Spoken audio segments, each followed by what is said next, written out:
Hello, everyone, and welcome back to the Nintendoish podcast. To episode, What I think this are we is, in the 20s yet? we've been. I think this is Oh my God. 26. If I'm Jesus, correct. really? Yeah, we're halfway to 50. Damn. 100 years. Nintendoish podcast. 100 years, baby. But yeah. Yeah. So This one we got kind of an interesting topic, but first off, but before we get into the docket, sorry if I can cut you off there. No, What were you you're gonna say? I was okay. just I just wanted to say that I commentated a Smash Brothers tournament last night. Oh yeah. How was that? Yeah. It was really cool. Yeah. Like I'm on my school's radio station, and the president of the esports club is also in the radio. So since people on the radio love to talk, he asked us if anyone wanted to commentate the Smash tournament, and I Seems volunteered. Fair. As the local Nintendo nerd, brave enough to speak out. Yeah, I was roasting a couple people. Not gonna lie. That's not surprising. There was no way for me to watch it or listen to it? No, it wasn't streamed. Ah, bullshit. Like there's this guy playing Kirby, just doing like cheese strats, sucking people from off the edge. And like this dude was playing a pretty decent Link, and I'm like, shoot your bow at him. Why do you keep walking up to him and getting sucked in? Use your bow. What are you doing? Fucking zone the guy. That's literally your that's character. what I'm saying. And I was making fun of the Kirby, but like he was losing, but then he had this insane reverse 3-stock comeback, and I'm like, I take it all back. I take it all back. Did you make any Scott Pilgrim references? I'm afraid not. You're a fool. No one was playing Sonic or Pac-Man. Ugh. Would you believe it? The top two people in the tournament were both named Zach. Really? Yeah, the grand final between two people with named Zach. Well, Zach was commentating. Who were they playing? It was Byleth and Zero Suit Samus. So you had a real good time. Well, was it male Byleth or female Byleth? It was female Byleth. Okay, so you were having a real good time. You freak. Yeah. We were all just,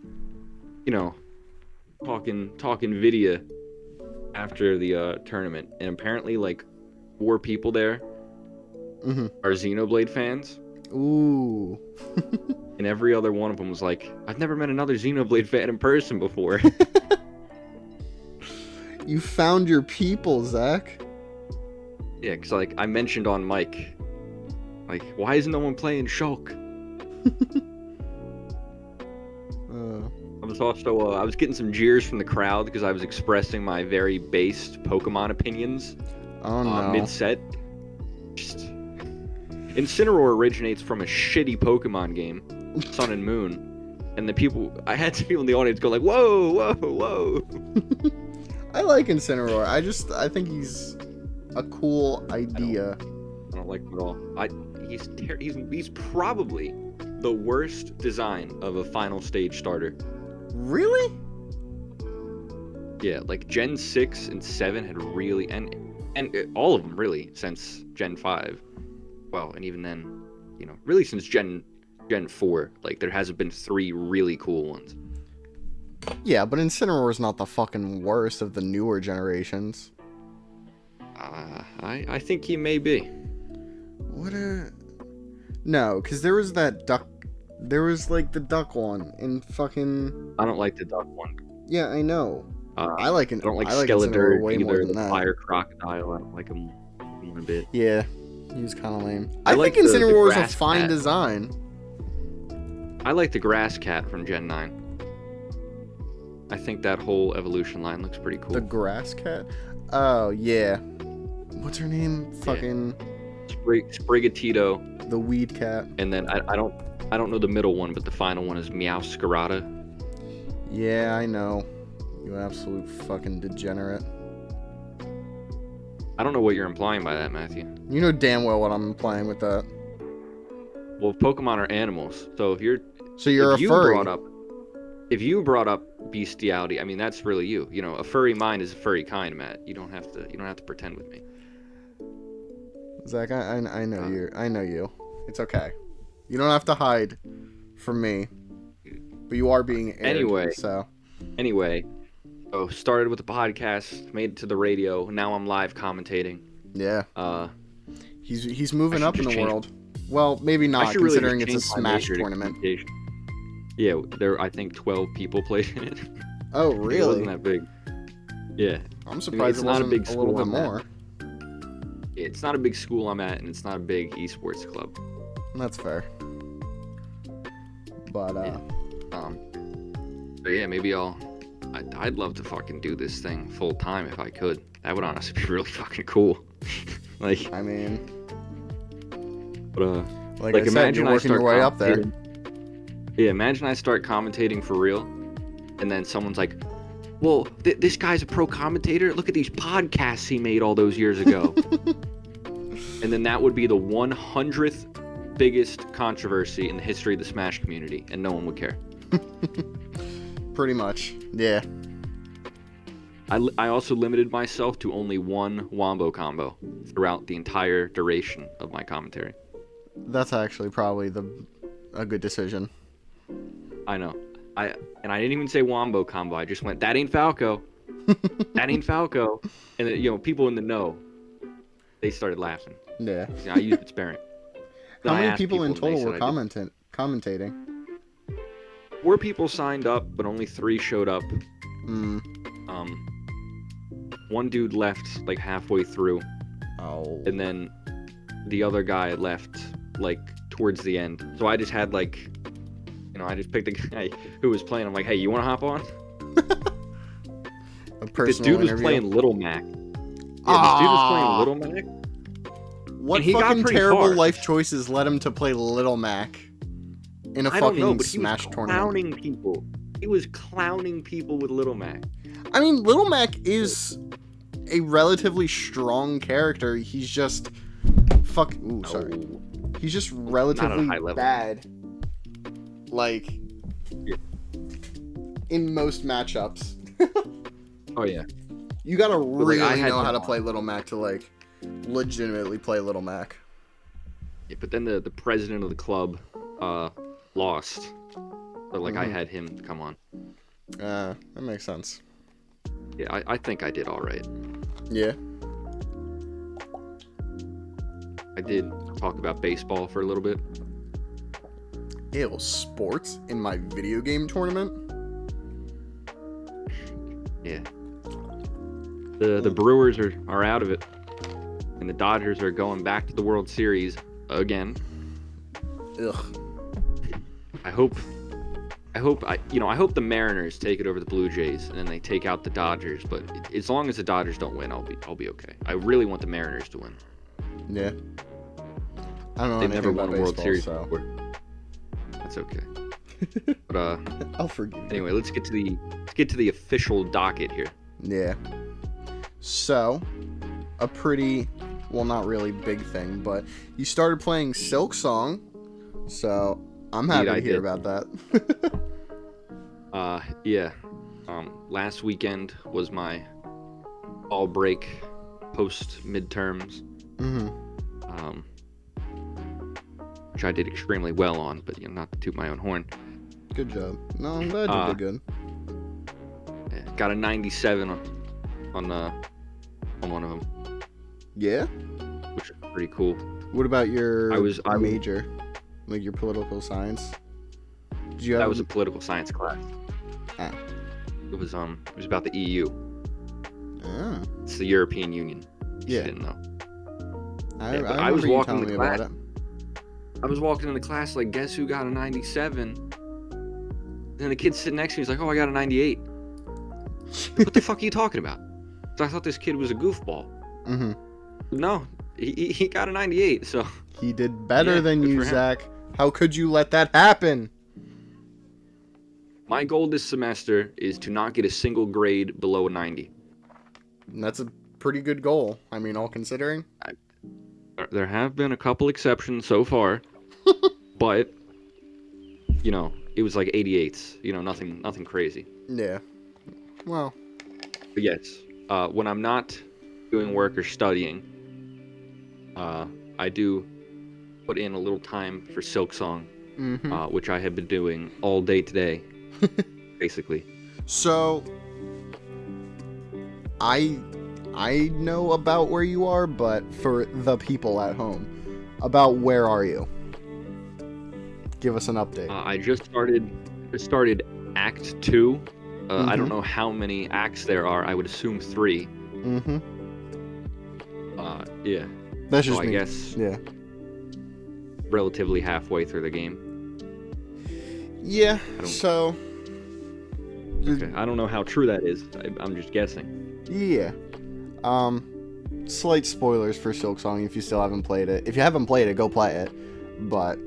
Yeah, so. Yeah, there will be spoilers up to the beginning of Act 2, basically. Like, I just made it to the slab. So, how did you... Then I don't... How did you enter the slab? I don't think Well, I went through that fucking shitty underways, or whatever it's called, area. The underworks? Which sucks. Yeah, which sucks. Mm-hmm. $15 for a fucking bench. It's bullshit. And there's 2 gauntlets in it, both of which come out of nowhere. There are 2? I know there's 1. There's the other one to the right. I don't think you have to do one of them. You don't have to, but I wanted that goddamn item. Yeah. What is it? A silk? A spool extender? Yeah. Yeah. I think so. Yeah, I think I know what you're talking about. That pain. Yeah, there's a lot of gauntlets in the game. Yeah, that poor horseman. The weird bird horse guy. Just running on that treadmill. What? Yeah, the bird horse guy. Bird horse guy? Oh. He's a bug, but yeah. He's got like a real long mask. I think I know who you're talking about. I never actually encountered it. I haven't seen him at all. Oh, really? Mm-hmm. I know about him, but I didn't know about him until I had already beaten the game. Oh, well, I mean, maybe this is a whole nother topic, but I think there is a such thing as being good at video games in the abstract, and, you just get a sense for game design. And I think I may very well have found every single secret passageway that I could have by now. Like, I know that's a very bold statement. There's some pretty fucking sneaky ass hidden pathways. I forgot to go back and do that stupid mini game with the ladybug guy. Yeah. He gives you have you beaten it at all? No. He gives you something good. I didn't have a lot of... Oh, he does? I was gonna ask, like, what does he give you? I guess slight spoiler. He gives you, I think it's a tool pouch.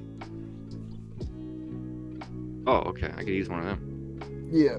Which, have you collected them before? Something that... Collected one of them? Yeah. Okay. Yeah. Yeah, somehow I think the bench boss issue might actually be worse in this game than it was in Hollow Knight somehow. Matt has a very idiotic opinion on this matter, but I think it's really fucking annoying. Oh, right. I do remember wanting to talk about that. I don't completely agree or disagree.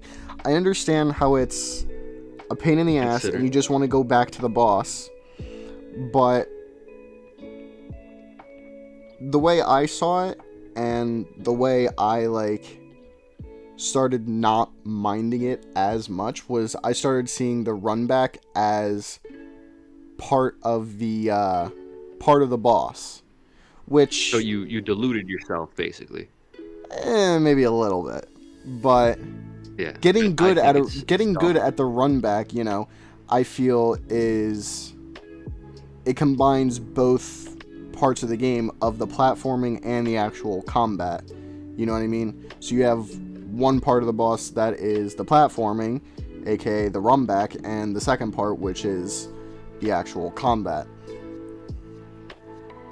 Now, again, I just see maybe no that's reason. delusional, I but... see no reason. Like, the bench before the last judge, right? Mm-hmm. Who I lost to a number of times.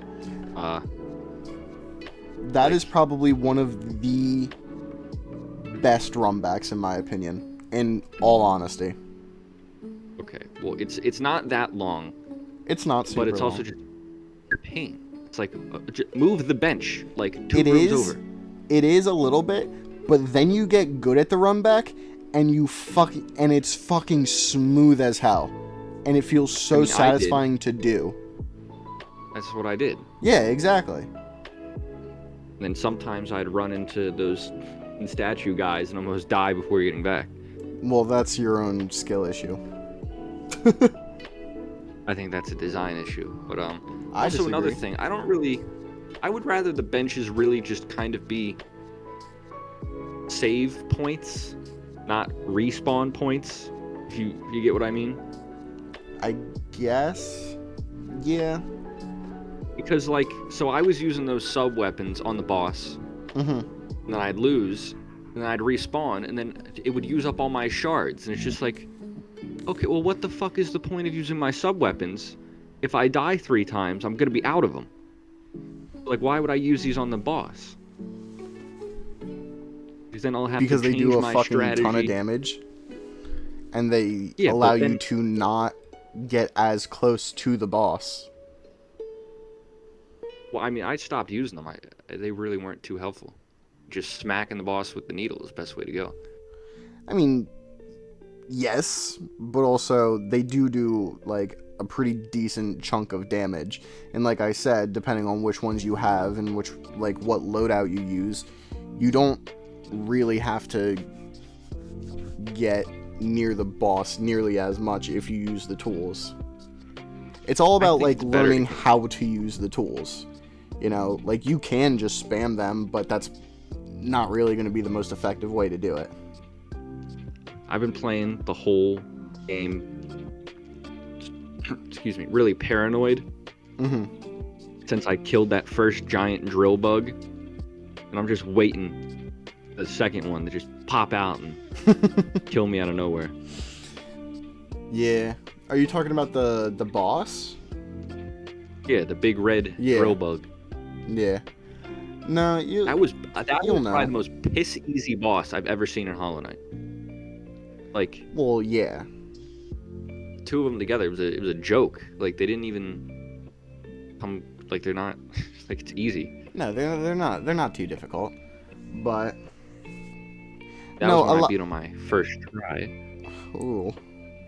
But no, a lot of Hollow Knight bosses and Silksong bosses, in all honesty, just, you know, if you're able to like stay calm and not fucking panic and not get greedy. I died to the last judge because I kept flubbing. Yeah. Like, it was a skill issue, hate to say. Well, I found the best strategy is I used the Reaper's Crest like pretty much the entire time. And using the dash attack I found it really good. If you learn the timing of the attacks, then you can constantly like run at them, get a hit in, dash away, they'll attack, and then rinse and repeat. And that's like a pretty good strategy. That's what I did. Yeah. I didn't Last Judge is fun. I like them. It was fun when I stopped being pissed off about dying so much and just locked in. Yeah. They are a relatively easy boss. Like, their first phase, like you said, is piss easy. Savage Beast Fly was hard, Matt. What? You thought the Savage Beast Fly was hard. Hold on, I'm dying. Sorry. Dude, I saw people on Twitter like, dude, Savage Beast Fly, bro. I thought that boss was piss easy. Like, I died once. But, like, still, it was not hard. I think it's just the fact that he constantly spawns in other enemies, and like enemies that are the easiest in the game to dodge. Well, when did you face him? Did you get the needle upgrade before that? There's a needle upgrade? Yeah. Where's that at? You can get the needle upgrade before the Savage Beastfly? Well, the Savage Beastfly is an optional boss. Well, I figured that. Well, yeah. So if you... I don't got no needle upgrade. If you go to Bellheart, there's a fucking pin guy there. Where? If you go up, right before the left exit, you can go up. And then you can go up and right. Oh. I didn't know that. Yeah, I mean, it's fucking... No wonder you thought the last judge was so easy. You had to hit it half as many times as I did.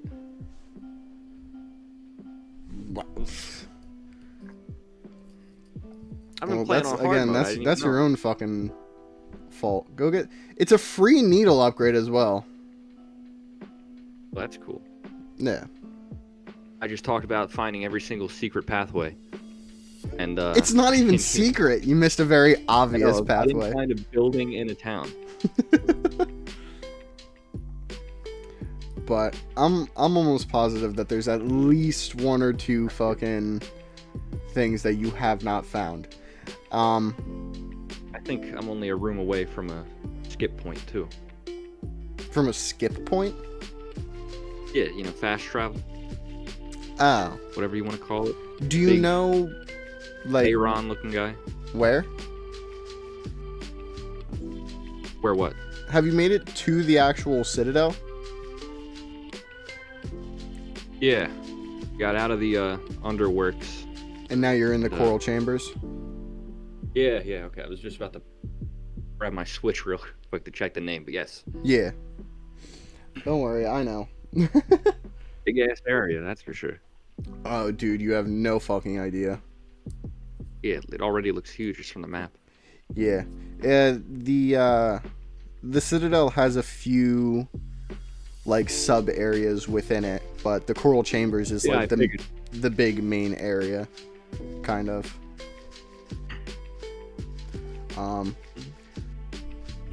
Yeah, I don't know why, like, they kind of... There's one area that could definitely be its own map. Probably at least two different areas that could be their own map, but just having the Citadel be the biggest part of the map is honestly kind of cool and thematic, but, you know, still a little confusing. Yeah. When are we gonna get the sequel where you play as Lace? Yeah, where's Hollow Knight 3? Where's Hollow Knight Dung Roller? I don't know, that's Bugs do Roller? That. Yeah, like a dung beetle. Well, I mean, there is Dung Defender. What the hell is that?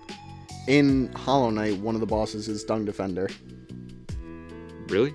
Yeah. He is a dung beetle. He was one of the knights for the Pale King. Oh, I remember that guy. Yeah, I liked him. He's a good egg. Yeah, he's cool. Very happy fellow.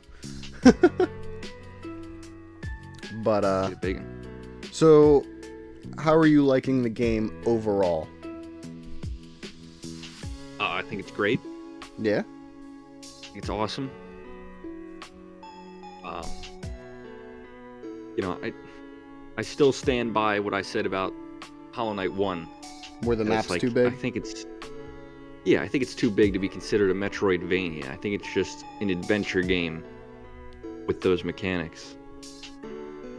I can get behind that. I mean, that's understandable. Yeah, maybe that's a weird take. I don't know, but... What? Well, you know so... what I mean? Like, what... I don't really know how to say this.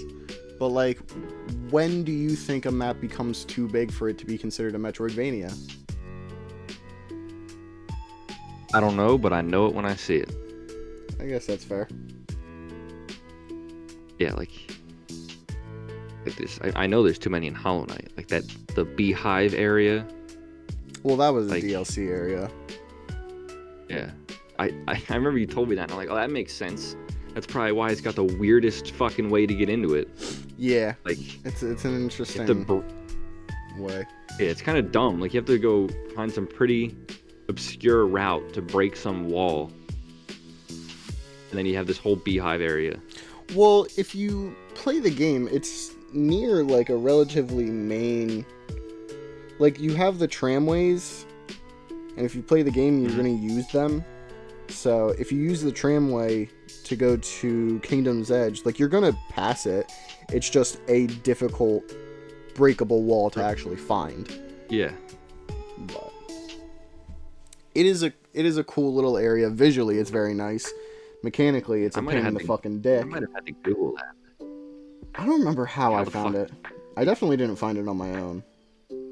I don't think I thought it was pretty annoying. There's not a single bench in the entire thing. There's a bench in there. Yeah, at the beginning. Then you have to go all the way up and fight the stupid bee knight at the top. No, it isn't. It is. You also have to realize, like, like, that's a pretty, like, I don't want to say end game area, but like I think it is late middle game, early end game. Well, the thing is that it's in Kingdom's Edge, so, and that's like a relatively the big worm is mid game. That's like a relatively mid game area. Yeah, but to like get to the tramway and everything you need to get to the hive, then like maybe you're probably in the late mid game, early end game. You know what I mean? What the hell is the tramway? You mean the stagway? No, the tramways. Tramway. Yeah, there's the stagways and then there are the tramways. I don't remember that. There's 2 or 3 of them. One of them runs through Deep Nest, Ancient Basin, and then Kingdom's Edge. One runs through Forgotten Crossroads, and I don't remember.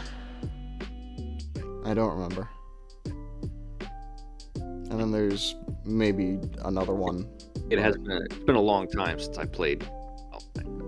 Yeah, rather than the stagways where you can travel to any area as long as you have them, the tramways only let you go to like 2 or 3 specific areas that are right next to each other. Still convenient. But, well, I'm glad you're liking Silk Song. I'm glad you're finding it fun. Yeah, moving on to a game I don't like. One you haven't even played. Doesn't matter. Yeah, for this one I agree. I can't disagree. It's a little game called Pokemon Legends ZA. Yeah. Nobody buy this game. Do not buy this game. They it came out the 16th. It is the 18th. 2 days ago. Yep. A day which will live in infamy. Nintendo just loves dropping shit on Thursdays now, man. I told you like a while ago that they just start. It will be Friday in Japan. Yeah, I'm sure that's like some kind of reason. Probably. But did you see that like the city in the game is one giant model and it's loaded the entire time? Which is like fucking why? Well, the thing is that so my brother got the game, right? And sorry to hear that. I was too. But disappointed in. He's been playing it. He's like, it's an enjoyable enough game, but it is kind of a letdown. He's like, they were of course like this, it is. Modern Pokemon. No, I know, but like, and he's a Pokemon $8 million fan. $1 or something they spent on it. He's a Pokemon fan. Like for someone Shouldn't be. who likes the newer games, right? And like grew up on them, so like he's got nostalgia for them, I guess. But my point Too is, young is to be that nostalgic. he does like them, and even he is like, yeah, there are some like disappointing aspects to it. Like they took A child, an extra year. an actual child, is disappointed with a Pokemon game. Let that sink in. Imagine a normal person playing that. They'd think it was shit. I mean, dude, he showed me, and he was like, they made a huge fuss about these wild areas. There's only 5 of them in the game, and they're not that big. Yeah. And even They're not then, big at all. the map itself, the whole map itself, is not that big. Like, he showed it to me, It's and I'm so like, dude, small. that's fucking insane how small that shit is. It's so small and under-detailed, it's all loaded at the same time. Like, It's ridiculous. Like, one, the fact that the game can do that is concerning because it means it is that small, but also, like, don't do that because your game's gonna run like shit. Well, it might run like shit if it didn't already look like shit, so clearly you're not impacting it that you much. Tell your brother that Zach says play some old Pokemon games and he'll learn. I think he has. He's played. I don't think he's played any of the like older DS or like Game Boy games, but those are the ones I'm talking about. No, I know, but he has played some of the older ones. I don't know exactly which ones he like has. Sun and Moon. Ooh. X and Y. I don't know if he's played. Like, nah, bro, Sun and Moon are good, bro. They were telling me at the Smash tournament. I'm like, yeah, no. No, you're just wrong. Period. Yeah, and in case anyone hasn't seen it yet, all the Pokemon games up until 2030 somehow all leaked. Yeah, I heard about that. How did that even happen? Like, that's fucking huge. Yeah, like someone, they hack these companies all the time. Sometimes they do like steal employee information, which is wrong, and they shouldn't do that. But like, if you're hacking Nintendo just for like game info, I say go for it. Like, they're not going to release that information, and I think it's a public interest. It doesn't hurt anyone or anything, it being out there. But like, if you're leaking people's info, like, you should go fuck yourself. But like, if you data mine them just to like get more information on games, then it's like, okay. Yeah, like, that's honestly pretty base. I guess. Like, I want to know about the history of Pokemon, so I'm gonna hack Nintendo to find it. Well, I feel like there's a difference between hacking in to know the history or know like development secrets, and I think it's another thing to, leak their upcoming games and spoil things. You know what I mean? Yeah. Like, I think it's interesting that like that has become main place within game news are leaks and rumors where people just straight up spoil entire games or like upcoming games. Yeah, the whole, like, The Last of Us 2, that whole thing leaked beforehand. Yeah, like, I don't know. I don't love that. It's like, let people find out the game. I think it's definitely encouraged a lot of people not to buy Last of Us 2. My point is that it's like folly of story-based games, but that's a whole nother topic. I'm seriously dying inside. I don't know why. My voice is a little, like, I was shouting during commentary, so my voice not as lively as maybe our dear viewers are used to. Yeah, Zach will not be getting as absolutely livid as in some episodes. We're talking about modern Pokemon, so maybe it's not out of the question. We'll see. But yeah, so like their next projects are like Generation 10, which has some pretty fucking weird mechanics. We know about mechanics. I thought we only got like concept art of it. Well, that's the next one. I don't even think we got. We might have. I don't know. I just saw like the list of games and things like that. Like, the whole thing is that, like, I think there's only one starter Pokemon. Okay. But what you do in the game determines what it evolves into, which I think that's really cool. That's an And interesting idea. They've done similar things a number of times, like all the way back in Pokemon Yellow. Like your starter was always a Pikachu, and it couldn't evolve at all. But your rival would start with an Eevee, and then depending on certain things in the game, it would determine what that Eevee evolved into. Yeah, I was gonna say, like, isn't that kind of the entire idea behind Eevee?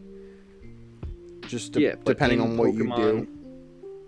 Yeah, but in Pokemon XD on the GameCube, you start with an Eevee, and very early in the game, you can decide which of the 5 at the time evolutions you wanted it to evolve into.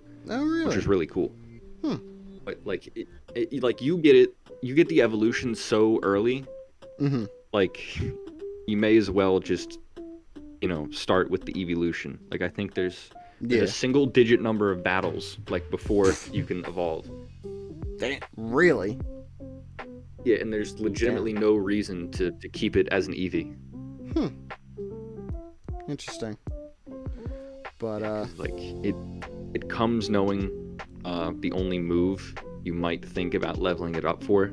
It's also an egg move. Yeah.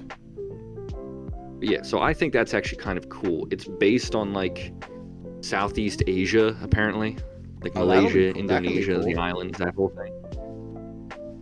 I would rather them just make more Pokemon games based on Japan. Wow. Pokemon being Japanese. Like, I liked Unova a lot because it was based on America, but the games were also just good.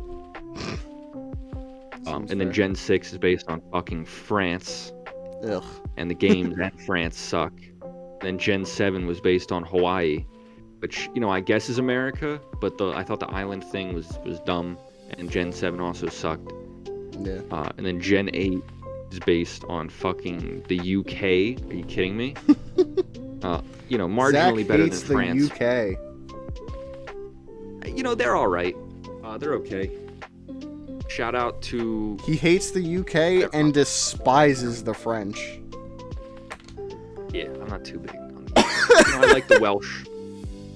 I like the Welsh a lot. It's just, maybe the British and the Scots. The Irish are all right too. I was gonna shout out the IRA, but it's probably not a good idea. Anyway. Yeah, so... Yeah, and then just make it based on Japan. Everyone likes Japan. But speaking of that, apparently the game after is going to be Gens 1, 2, 3, and 4 all together in one game, and it's an MMO. I feel like a Pokemon MMO could be interesting, though. It could be if it was made, like, say, 12 years ago. Wow. Also, apparently Gen 10, like, they've done this sort of thing with, like, the secret base mechanic. From Gens 3 and 4 and 6. Gen 5 really didn't have... It kind of had something like this, but it was really different. Like, basically, I'm assuming you don't know what secret bases are? No. Okay, so basically in Gens 3 and 4, and then it was again in Gen 6 in the Hoenn remakes, you could have, like, a little base that you could decorate. Okay.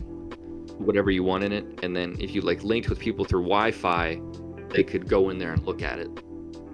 Interesting. Like, you could make, like, a little Pokemon gym if you felt like it. Or just, prick out a pad, whatever. Was there any, like, actual kind of reason to it, or was it just, like, a cool little side thing? Yeah, there is, like, there's, if you, like, want to 100% the game, there's, like, things you have to do. Interesting. Okay. Gen 5 had something different that I think is really fun, in Black and White 2.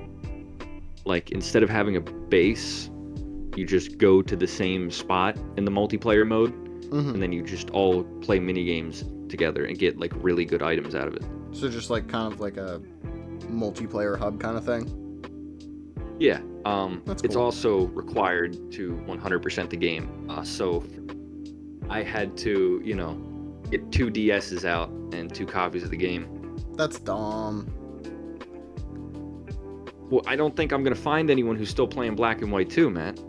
Although I'm no, sure I many know. people That's are. what I'm saying, though.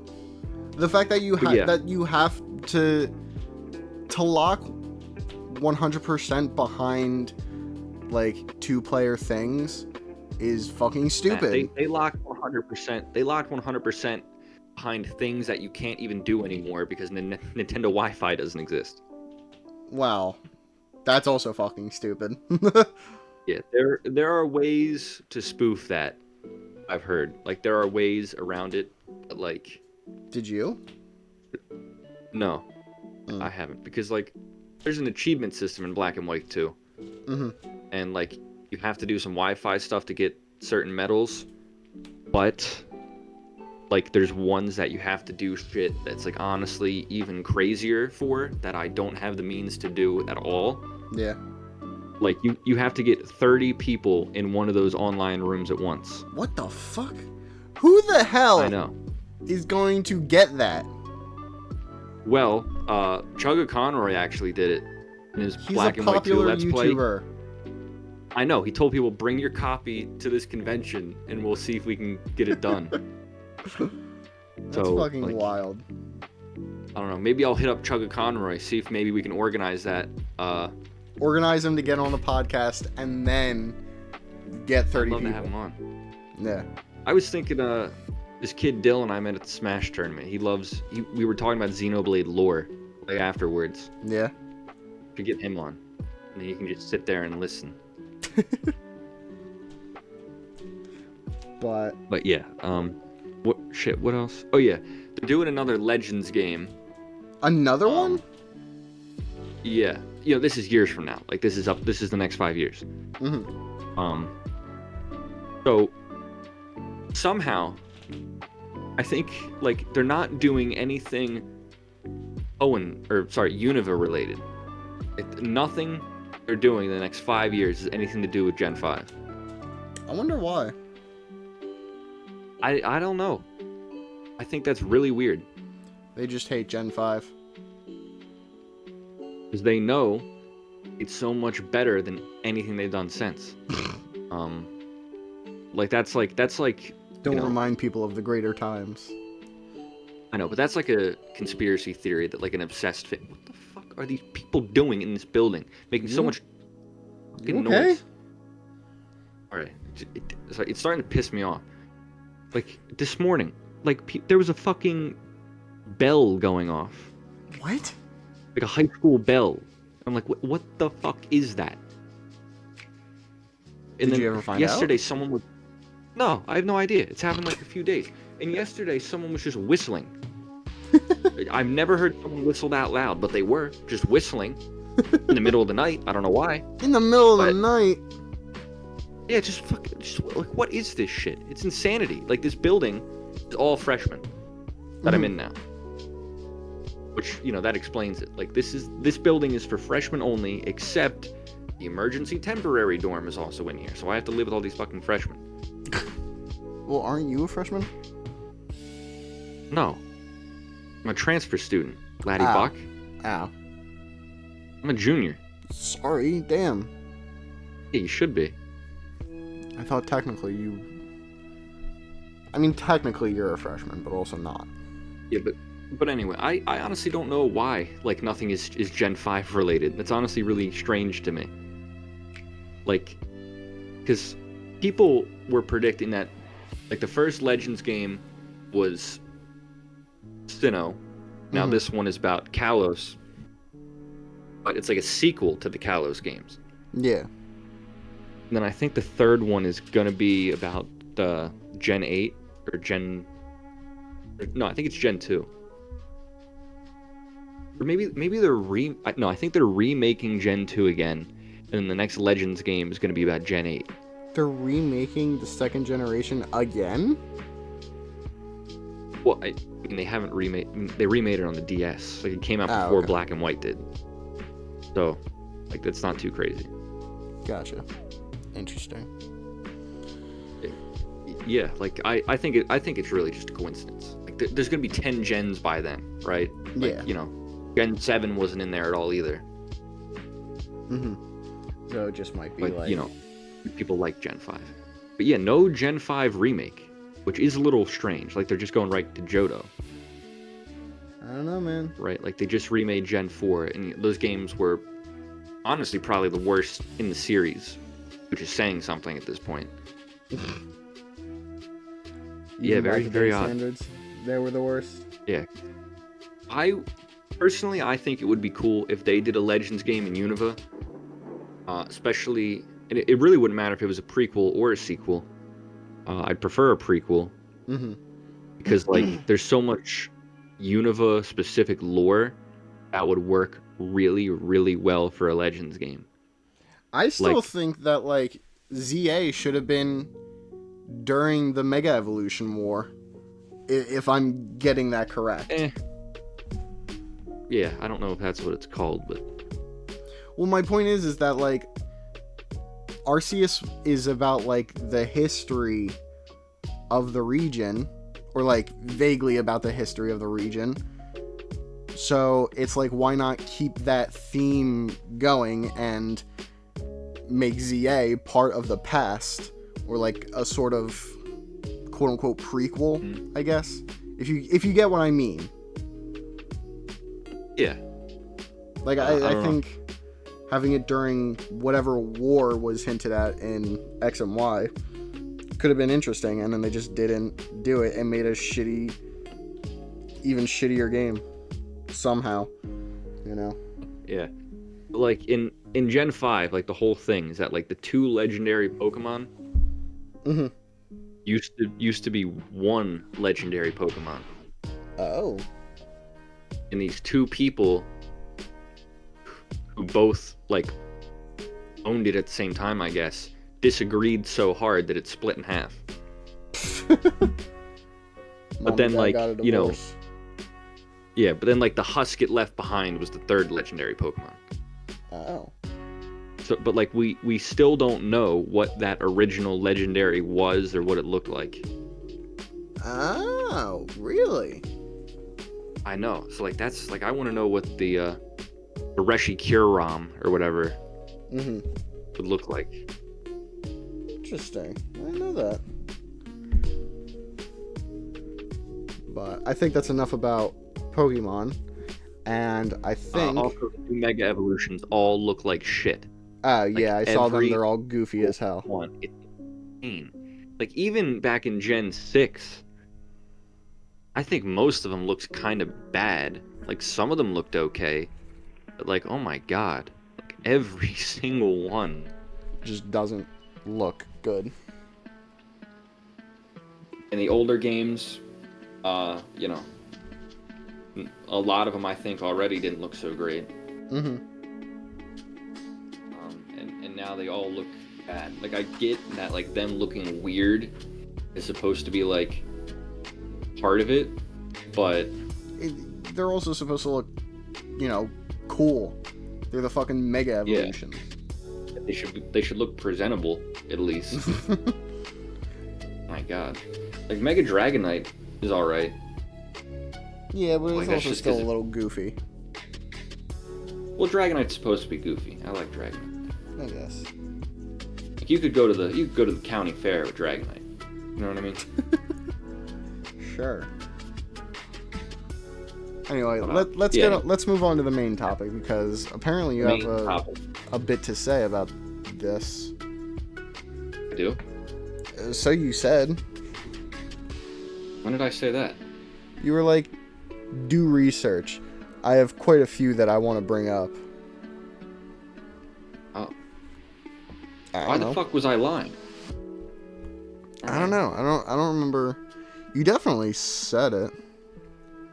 No, I remember saying that. Yeah.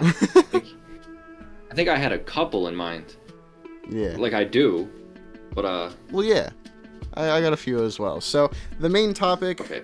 Spoilers ahead, are secret bosses. So, I have a small list of secret bosses, and Zach has a few in mind that he wants to talk about, but...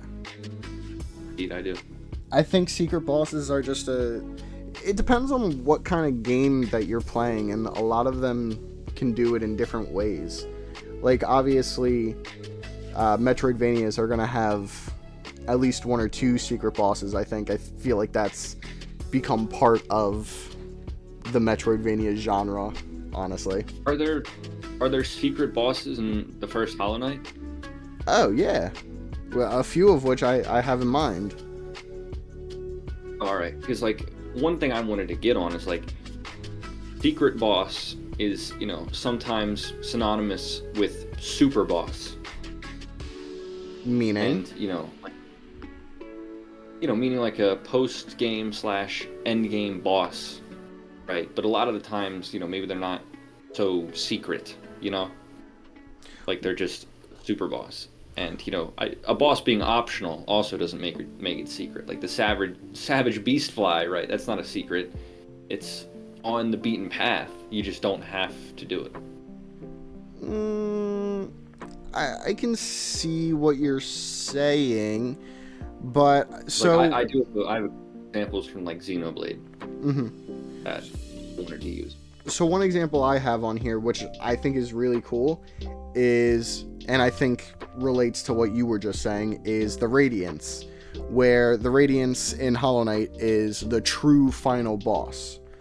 But my thing is that what? I think making the true final boss a secret like that, maybe just a little bit dumb. Maybe it just is a little still bit dumb. part. So that's the thing. That's why it relates to what you were saying. Like, if you're diligent enough, like, it's possible to, like, you can very much just happen to get all the requirements to fight the Radiance your first playthrough. Is it gonna be a little difficult? But what? You have to know to hit him with the dream now. Well, that's a very obvious thing to do. You know, I agree. Hornet comes in and then, you know, makes him kneel. There are dream particles coming out from his skull. Like it's a pretty obvious, like... Yeah, when you told me how to fight here. him, I was like, oh, why didn't I think of that? Like I was the idiot for not thinking of it. Yeah. Like, that fight was hard and I got scared. I didn't think to do it. But, yeah, I think the Radiance is an interesting case where it technically... Is that really a secret? Yeah, exactly. Like, it kind of is, but it also kind of isn't. You could count it as, like, a post-game boss, because you're most likely going to get the quote-unquote bad ending first, and then you're going to move on and get the Radiance ending. But there are a few other quote-unquote secret bosses. So then, okay, for like optional bosses, what would you count as like the difference between an optional boss and a secret boss? Well, you were telling me earlier the fourth chorus boss in Silksong. That's not too early in the game. No. You can just walk right away from it. You can just walk away from it. You can. Like, if you know what you're doing, then you can completely skip that boss. Oh, yeah. Like, optional. Well, I wouldn't count that as optional because... Is getting away the secret, then? Now we're getting into some weird territory. Well, I feel like getting away is exactly what it is. It's a skip to do what should be a mandatory boss. I think the giant fanfiction Zote in Hollow Knight 1, I think that's definitely a secret boss. Interesting. I think another quote-unquote... Now, you know, give me your opinions on this once I tell you, but I also think one of the best quote-unquote secret bosses in Hollow Knight is the Pure Vessel. That is such a fucking cool boss, and I absolutely adore it. What is that again?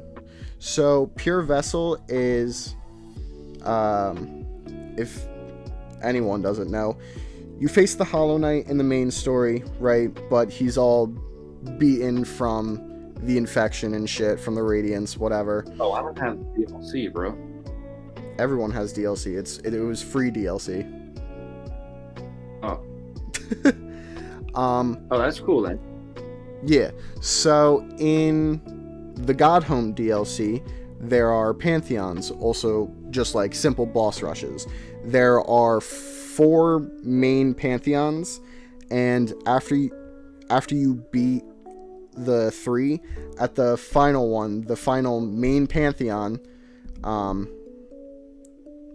you faced a younger, like, fully powerful Hollow Knight, and the name is Pure Vessel, and it's such a fucking cool boss to see him at full power and like what he was.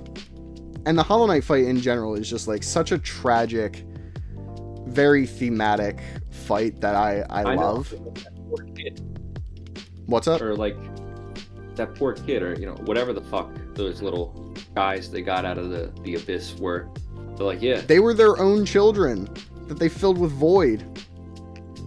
Oh right, yeah, they were the king's children. Yeah, it's fucked up, but he did it to save his kingdom. At least Hornet got there. Well, Hornet, what do you know the lore behind Hornet? No, and this is not the time for a Hollow Knight lore lesson. It's very quick and simple. If you care to let me explain real quick. Okay, go ahead. So, to add an extra protection to the Hollow Knight plan, the Pale King wanted to put a seal of binding on the black egg, and to do that, he got the 3 dreamers, which are part of the main story. You have to get them to unlock the Temple of the Black Egg. 2 of them agreed to do it, and then one of them, Hair of the Beast, was like, I'll do it if you have a child with me. That child was Hornet, and then soon after Hornet's birth, she was put to sleep for the seal of binding. And that's the basic rundown of Hornet's story. Alright. So, but yeah, so she's not made of void. She is the Pale King's daughter, but she's like an actual bug. Well, she is a bug. She's a weaver, which is a spider. I know that. She's part spider. Anyway, other secret bosses. Well, I guess silkworms do. I think about it. These people are. There they go again. These people. Oh, stop complaining. Sorry. You're fine. Better than my old situation. That's for sure. I can imagine. What other secret bosses do you like, Zach? Give me your example. Well, there's a number from the Final Fantasy series. Mm-hmm. Like, they have a long history of super bosses. Like, I think Final Fantasy V was the first one where, like, they really had that concept of a super boss.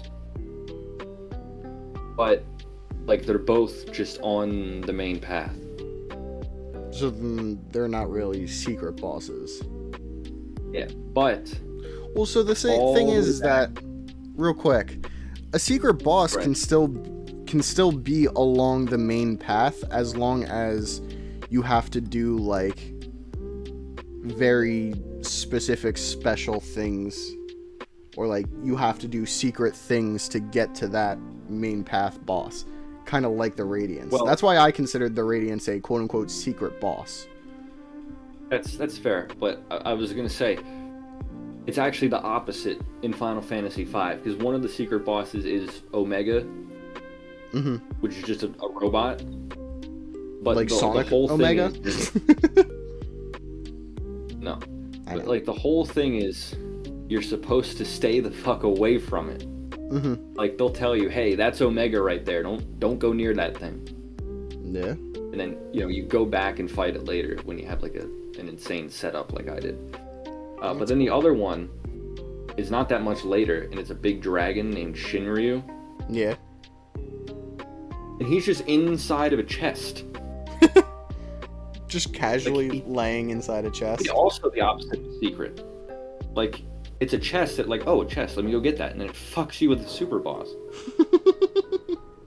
That's fucked up. Luckily, I knew it. Yeah. Do they give you anything cool? Shinryu gives you, like, the best sword in the game. Okay. And I don't know if Omega does anything. That's lame. I think a big part of bosses, especially secret bosses, is the reward, which we've definitely talked about. Exactly. But, like, so those are the first super bosses, but Final Fantasy 1 actually sort of had one, and this one is a secret. Yeah. So, like, all the way back in FF1, even on NES, like, all the way back, there's one room in the game where there's, like, a low chance of encountering War Mech, which is, like, the strongest enemy in the game. Okay. Like, it's stronger than probably every other boss. Oh, wow. So, like, that is a secret that you just have to randomly encounter it. Right? Like, it's not a boss, technically. Mm-hmm. But it also is kind of like a secret boss. Yeah. So to speak. I don't... How much... Okay, I don't want to spoil too much of Xenoblade 1 for you since you're about to play, but I'll go with 2. Yeah. So, like, Xenoblade, all of them have, like, the unique monster mechanic. Okay. Like, throughout the world, you'll find, you know, regular enemies who maybe sometimes look slightly different, but are usually, like, a little bigger than the other regular enemies. Okay. And those are, like, unique monsters, and, like, they'll have names. And all of them are, like, some of them are kind of a secret. Like, they'll be in, like, out-of-the-way locations. Mm-hmm. And, like, they're pretty much bosses. And, like, you could kind of consider a lot of them secret bosses. Because there are some pretty, like, weird things you have to do to get some of them to spawn. Yeah. Like, it's, like, some of them, like, depend on the time of day or the weather. What? Yeah. That's a little too specific. I know, especially since, like, you can't control the weather. Like, you can change the time of day whenever you want, just in the menu, but you can't change the weather. Yeah. You have to, like, you have to change the time of day over and over again. Yeah. Weird. Yeah, it's kind of annoying. But, like, in Xenoblade 1, like, pretty early on, there's this island which just screams unique monster lives here. But, like, the dude only shows up in a thunderstorm. Yeah. Now, luckily, there's a quest for that one. Okay. So it'll say, hey, go kill this guy, but he only shows up in a thunderstorm. But then, even still, you still gotta wait for a fucking thunderstorm. Well, you don't have to wait. No? You can just, if you change the time back and forth over and over, like, it'll roll the chance for a thunderstorm every time you change the time. Yeah, but even still, that's fucking annoying as shit. Oh, yeah. That's, you rarely have to do that. There's not many that depend on weather. And that's good, at least, I guess. But even in still. In Xenoblade 2, I think there's legitimately only one. Why make it weather dependent when you have no control over that either way? Because it's a secret. Like I was gonna say, it's the same sort of concept as War Mech, right? Mm-hmm. That was a random encounter. This, raining, and you find this guy, that's random. It's the same sort of concept of making them secret. Yeah. I guess that's fair. That's the greater point. That was the greater point I was trying to get at. There's another one that's really weird requirements. This is like... Yeah, I think this is the last unique monster before the final boss in Xenoblade 1. Mm-hmm. But, like, again, there won't be any spoilers here. But basically, you are on a bridge. Okay. And then, like, a group of enemies will come running down onto the bridge. And they're just regular enemies. Okay. So, I mean, you'll probably just ignore them. If you beat them, like, they're not enemies at all. But if you beat them, another group of 3 will spawn and come down there. And if you beat them, then the unique monster will spawn and come running down there. Huh. Yeah, it's very strange. It's the only unique monster in the game that has a requirement like that. Like, but I feel like that requirement makes more sense. Yeah, like, that is probably the most secret one. Interesting. Yeah, like, I think it's really cool. So, also, yeah, I think it's the only way to encounter that enemy type too. Like, it's a Balgus, but it's a unique monster. But, like, you know, there's 2 regular Balguses that spawn with it, and I think those are the only Balguses in the game. Like, it's very strange. But, so those are, like, just the regular unique monsters in Xenoblade 1. Still hear me? Yeah. Right. My internet's looking screwy. Anyway, I'll keep going. It's sounding a little bit, but you're fine. Yeah, but, like, so those are just the regular unique monsters. But in Xenoblade 1, there are multiple super bosses. And after a certain point in the story, they all spawn. And, like,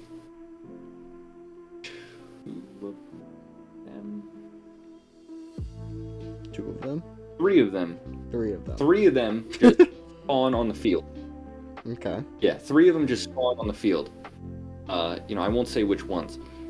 You know, again, you're about to play Xenoblade 1, you said, so I'll keep this vague. It'll be relatively soon. So 2 of them spawn just in the middle of the field, basically. Okay. The 3rd one spawns in a secret area. Okay. Like, that's not my opinion. Like, Xenoblade has secret areas, like, it calls them that in the game.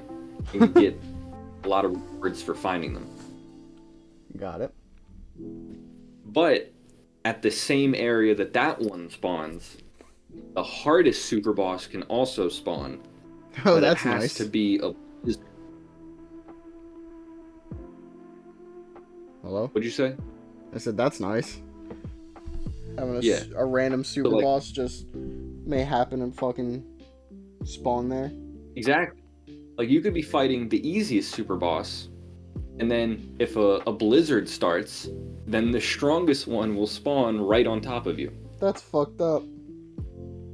I know, but, like, that's a secret in the same, you know, vein as the other ones I was talking about. That are actually, it's a blizzard at night. A blizzard at nighttime.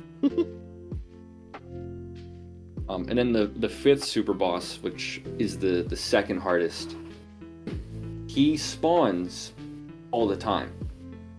Yeah. The area he's in isn't, like, it's not one you'd really go back to. You don't really have a reason to go to that specific place again. Okay. He's always there, but if it's in a blizzard, then he, like, gets a bunch of crazy stat buffs. So, like, you don't want to fight that one during the blizzard. Yeah. Xenoblade 2 has, okay, so it's technically just a unique monster, because it's level 99, not level 100. Okay. Which is the determining factor. Oh, wow. But he has this, his name is Relentless Arteron. Okay. He has this really fucking weird sort of side quest that you need to do to be able to fight him. Yeah. Like you pick up items just on the ground in Xenoblade as you go about the game. Yeah. And in Xenoblade 2, there's this farm, and there's, like, a baby cow there, basically. The fuck? And the guy's like, hey, do you have any food for my baby cow?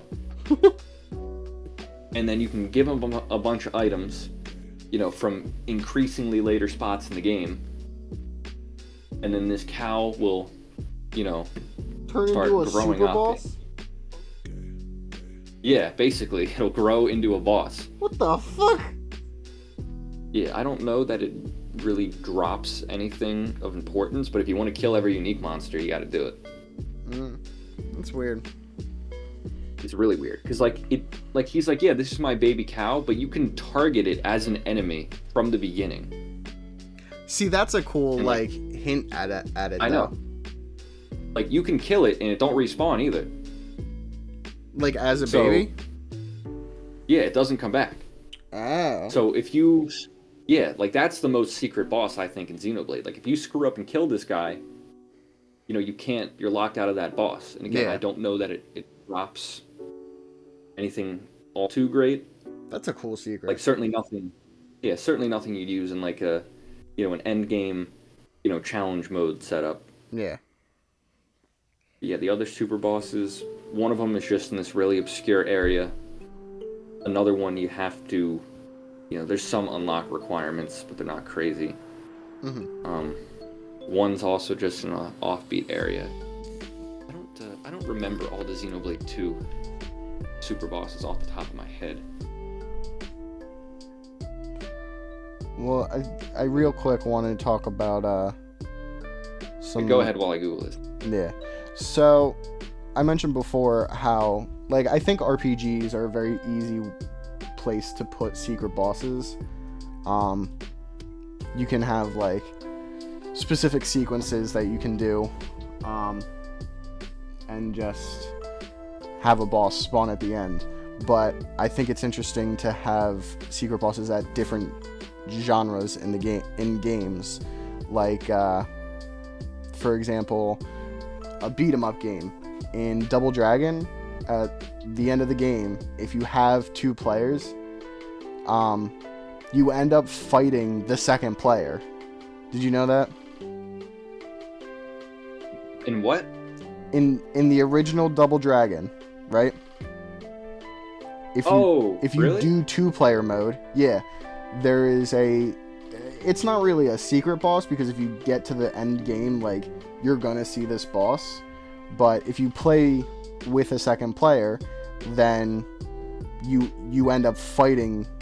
You end up 1v1ing this fucking your friend that's sitting right next to you. Which is pretty cool, honestly. It's like in Lego Star Wars. You fight the other character at the end of episode 3. Yeah. Well, that has awesome. That relates to another one that I have and I'm sure you know about this, in Pokemon Gold and Silver, at the end game, you have right. You face off of Red, or the player character from what Pokemon game was it? Red and Blue. Yeah.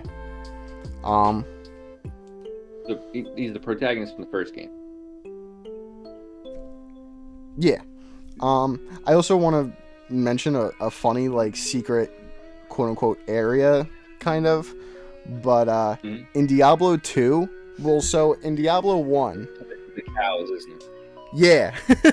In Diablo 1, there were rumors of, the Cow King, that ended up, not being true. But, and then, they hit it in another, or, they hinted at it, words, Jesus. They said in another one of their games that, the Cow King isn't real. And then in Diablo 2, you fucking, I don't know exactly what you do, but... Yeah, that's classic. You do some arcane nonsense. Yeah. But, dude, I looked up a clip of it, because I was like, how the fuck do you... make an area based off cows, and literally, it's just a bunch of hordes of cows, and they just go, moo, moo, moo, moo, moo, moo, moo, and it's fucking funny as shit. It's so goofy. But yeah, I think just like doing those kind of secret bosses or like mini secret areas in different genres is pretty interesting. Another like highlight, and these aren't very secret, but like in Shovel Knight, depending on what system you're playing on, you can either fight Kratos or the Battletoads, which I think is pretty. You played the fucking Battletoad? Yeah, I think if you play on like the Xbox, you face the Battletoads, and if you're playing on PlayStation, then you face Kratos. Pretty cool. It is. They're very cool. I think like secret bosses in general are just a very fun like extra add-on to games. Yeah, I looked up the list for Xenoblade 2 because like all the super bosses in Xenoblade 1 are really memorable. Yeah. Because they're all different and they're all insane. Okay. But like Xenoblade 2 had a few more, and like a lot of them were like really boring. Like they're all in like really obscure areas. Like that's the whole thing. Like go to the weirdest places you can think of in that game, you'll find the super bosses there. But there was one more I wanted to bring up. Bug Fable. Yeah. Bug Fable has a couple super bosses. But there's one really secret boss. So like in Bug Fable's like Pit of 100 Trials equivalent, like the Cave of Trials, like you run through a gauntlet of enemies. It's 50 fights in a row. Okay. Oh, you've told me about this. I know, because I was playing on like an ultra hard difficulty and I lost in the last fight twice in a row. Get like fucked. I know. It was so... I was like... Dude, I almost punched a hole straight through my Switch. Because it takes like an hour and a half. I think so. I think it's a really cool, like, secret to have you face against yourself. That's somewhere else. Oh? So wait, then what's the Pit of 100 Trials? This is the arcane nonsense. Okay. If you have a certain item in a certain slot of your inventory. What the fuck? Or you have 4 total of this specific item in your inventory, and believe me, you would never have this item on you doing this challenge, then you will have a secret 51st fight against a secret boss. That's some obscure bullshit. Yeah, it's so weird. And it rewards you with like a secret menu code that just changes the look of your characters. That's all it does. Can you access that before? Like if you know that code? Yeah. Nah. Yeah, if you know it, then you can put it in whenever. Like you don't need to do that to use it. Interesting. And it also gives you a trophy inside your house. Well, that's kind of nice. Like that's the main. Yeah, that's the main reason to do it. Like if you want every trophy in your house, like true 100%, you got to go do that. Which that's what I was trying to do. Like I had it set up so I would get that 51st fight, which is easier, in my opinion anyway, than the 50th one. Well, I mean, I guess you would kind of hope after having that fucking difficult 50th fight, and after having run through all the fucking 49 other fucking fights. Yeah. So. Yeah, it's a pain. But yeah, those are the that was the main one I wanted to bring up because like that is like a true secret boss. Yeah. But there was a third one, which I think is another interesting middle ground. Between. So this boss is a secret, but it's also required for the true ending. Okay. So, yeah, where does that fit in, right? Well, I think that fits in the same place as, like, Radiance. Like, technically they're a secret boss, but they're also required for the true ending. It's not the final boss, though. Yeah, but still, I think like the placement of it doesn't really matter. It's still the same idea, pretty much. You know what I mean? I agree with that. It's in Castlevania Dawn of Sorrow. Mm-hmm. One for the DS. Like, this boss is like really obscure and weird and out of the way to get to. Mm-hmm. And then like you fight a mini version of it, and it's piss easy. And then like the joke is like you go into the next room and then you fight him for real. That's kind of cool though. Yeah, and he gives you the power to travel inside of mirrors. What? Yeah, so there's like I think there's literally like 3 items in the game that you can go get doing that. Mm-hmm. But there's like a boss fight where you're fighting a dude who's being aided by a demon. Cool. Demon. And if you just beat him, you get the bad ending. Okay. But you can see the demon in a mirror behind him. And if you get that, then you can get the good ending. You go into the mirror, fight that guy, and the game continues on. That's pretty fucking cool. Yeah. Like the Castlevania games, for a while they all had these really fucking stupid, obscure requirements to get 100%. Yeah. Or like not even get 100% to get the real ending. Yeah. Like that's not even the only place you get locked out of the true ending in that same game. I think getting locked out of secret or true endings is fucking ridiculous. Yeah, that happened to me and I didn't even know about it. In Castlevania? Yeah. Like, I knew about the points in Dawn of Sorrow, and Aria of Sorrow. Mm-hmm. I don't think... Portrait of Ruin has one, but I think you kind of learn about it in the game. And then I don't think Order of Ecclesia has one at all. Oh, wait, no. Order of Ecclesia does have one. But that one is actually pretty cool, I think. But, yeah. Symphony of the Night has one. Mm-hmm. And I didn't know it. I didn't realize it. So I thought that was just the end of the game. And then you learned that it wasn't. That you were a fucking fool. Then I didn't go back because I was pissed. Yeah, Symphony of the Night, like being the first Metroidvania, really, got some like real strange design at times. Well, like, yeah, really, like at the beginning of the game,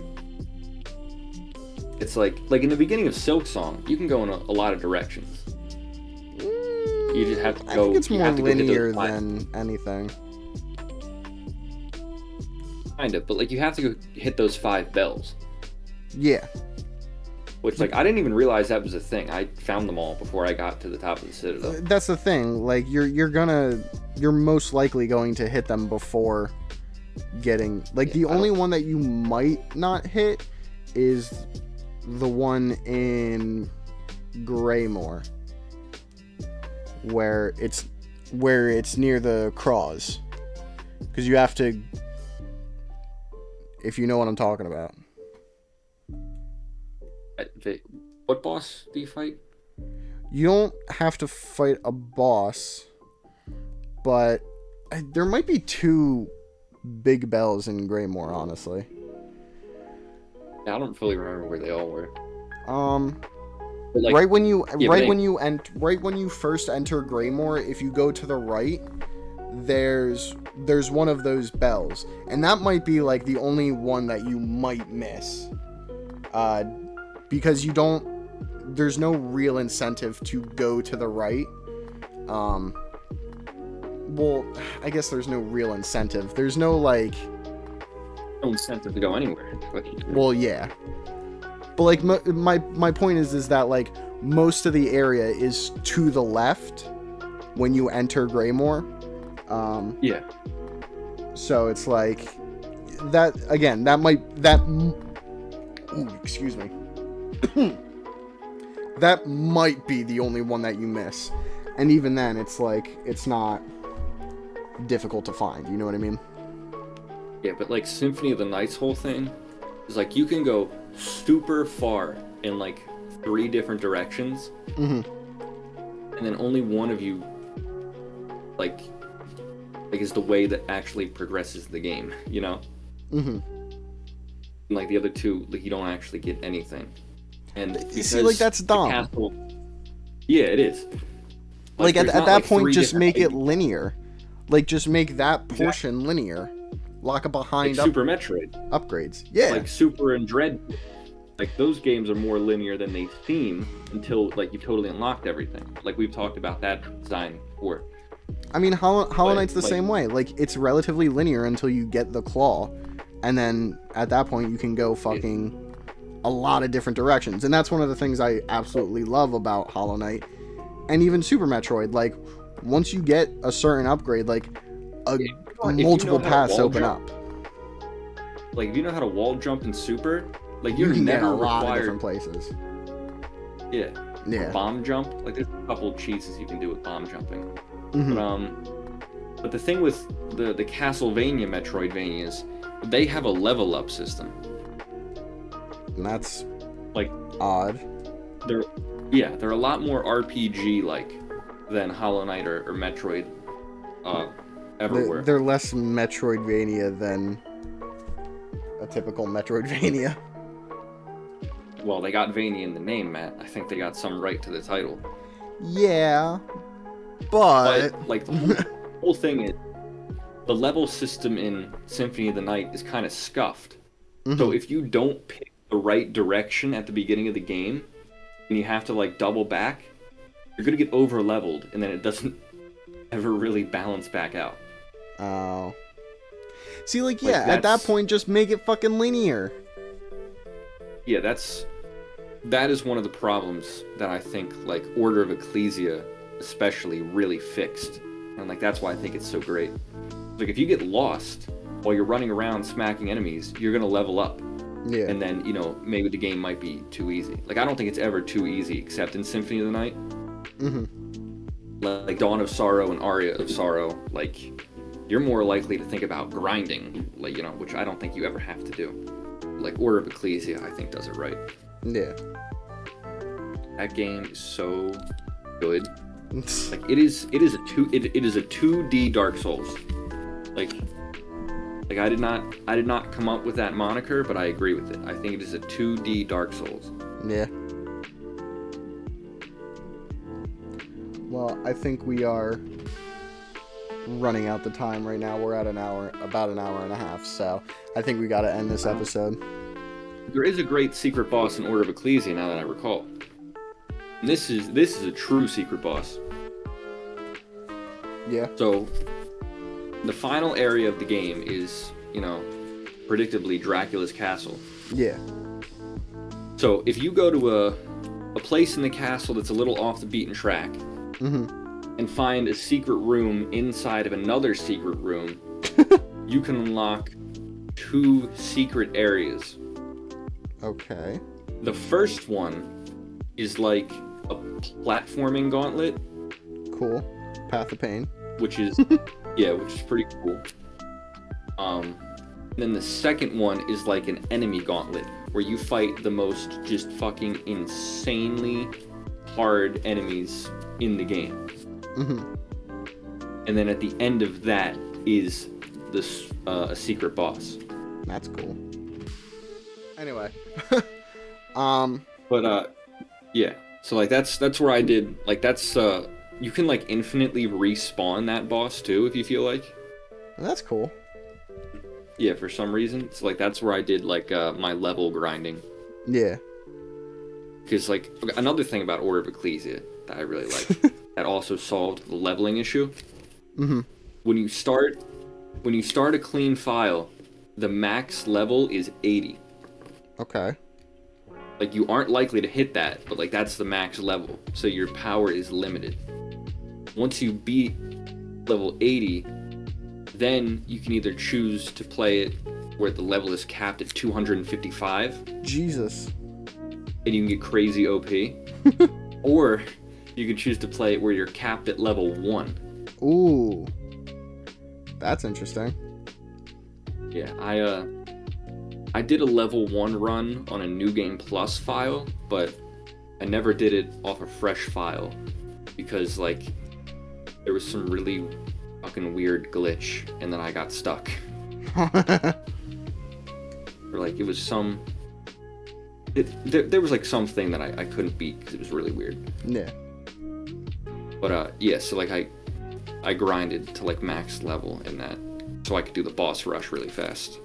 Interesting. Yeah, pretty fun grind, honestly, if you're a grinding type. I don't mind grinding, depending on the game. Like, another thing Order of Ecclesia does, we're really getting into Metroidvania design here, that also, you know, makes the level system not as important. The level just, like, it increases your MP and your HP, but your damage is all based off, like, attribute points. So, like, if you kill someone with a fire attack, you get, like, fire XP. That's weird. Yeah. So, like, if you want to do more damage with fire, you have to kill a bunch of things with fire.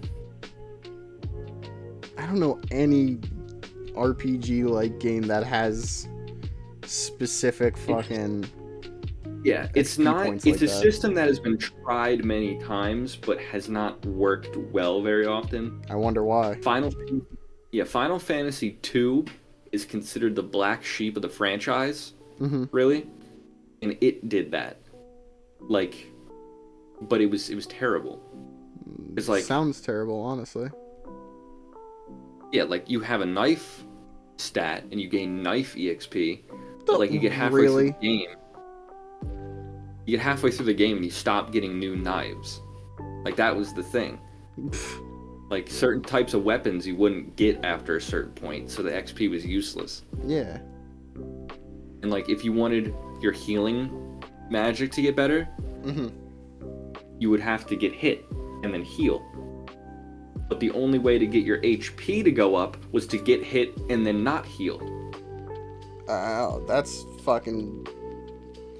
Yeah, but you're gonna get hit and not heal more often than you're gonna get hit and then heal. Well, but here's the problem.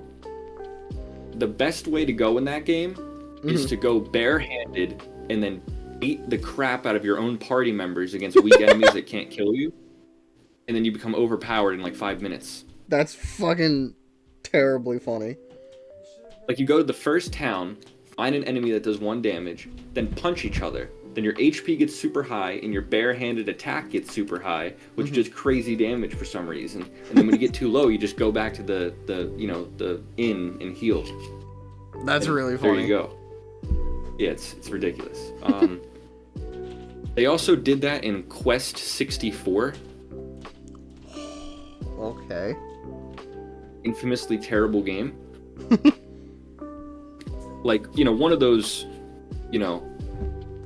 Jontron, angry video game nerd-esque YouTubers did a video about it. I can't remember which one, but they're like, the running around makes you run faster. I run really slow, so I'm gonna, It's like, no shit. Yeah, so I'm gonna leave, I'm gonna put a rubber band around my stick and leave it going all night. And then he came back the next morning and it was like 1/10 of the way full. That's dumb. Like, the requirements in that were ridiculous. Yeah. That's kind of funny, though. Yeah, it was pretty funny. But, alright. Like I said, I think we'll leave that in. We're running this episode. This might be a longer one. We're at an hour and 35. Oh, that's not too bad. Well, but yeah, I'm gonna go. I mean, most podcasts are fucking hour long, so. Yeah. Thank you for listening. Those of you who did, hope you have a lovely day. Indeed. Have a good week.